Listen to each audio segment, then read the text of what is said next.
पुण्यातील गर्भवती महिला मृत्यू प्रकरणी तिसरा अहवाल लवकरच सचिवांकडे होणार सादर। खात्रीलायक सूत्रांची लोकशाही मराठीला माहिती। अहवालावर मुख्यमंत्री काय निर्णय घेणार याकडे लक्ष। सर्वप्रथम स्त्री शिक्षण थोरले महाराजांनी सुरू केलं, उदयनराजे भोसलेंचं वक्तव्य। तर उदयनराजेंनी धक्कादायक गौप्यस्फोट केला, ओबीसी नेते मंगेश ससाणेंकडून उदयनराजेंचा समाचार। एवढे पैसे काय पुजायला ठेवलेत? उपमुख्यमंत्री अजित पवारांचा दीनानाथ मंगेशकर रुग्णालयाच्या अखर्चित 35 कोटी रुपयांच्या निधी संदर्भात सवाल। अर्थ खातं पैसे देत नसेल तर पगार कसा देणार? एसटी कर्मचाऱ्यांच्या पगारावरून परिवहन मंत्री प्रताप सरनाईकांचा थेट अर्थ खात्यावर आरोप।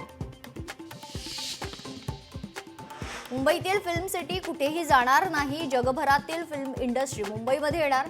मुख्यमंत्री देवेंद्र फडणवीसांनी व्यक्त केला विश्वास। छत्रपती शिवाजी महाराजांचा इतिहास उलगडणारा 10 दिवसांचा रेल्वेचा प्रवास। छत्रपती शिवाजी महाराज सर्किट लवकरच सुरू होणार, मुख्यमंत्र्यांची घोषणा। मुंबईला जागतिक मनोरंजनाची राजधानी बनवणार, क्रिएटिव्ह वर्ल्डमध्ये जागतिक दर्जाच्या सुविधा देणार, मुख्यमंत्र्यांची महत्त्वाची घोषणा।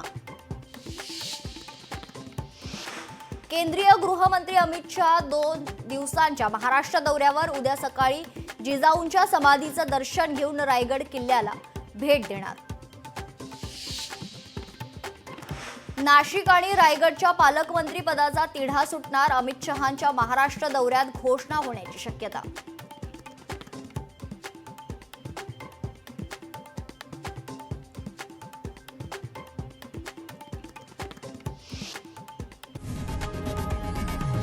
लोकशाही मराठी ऐका, पहा, जागरूक रहा।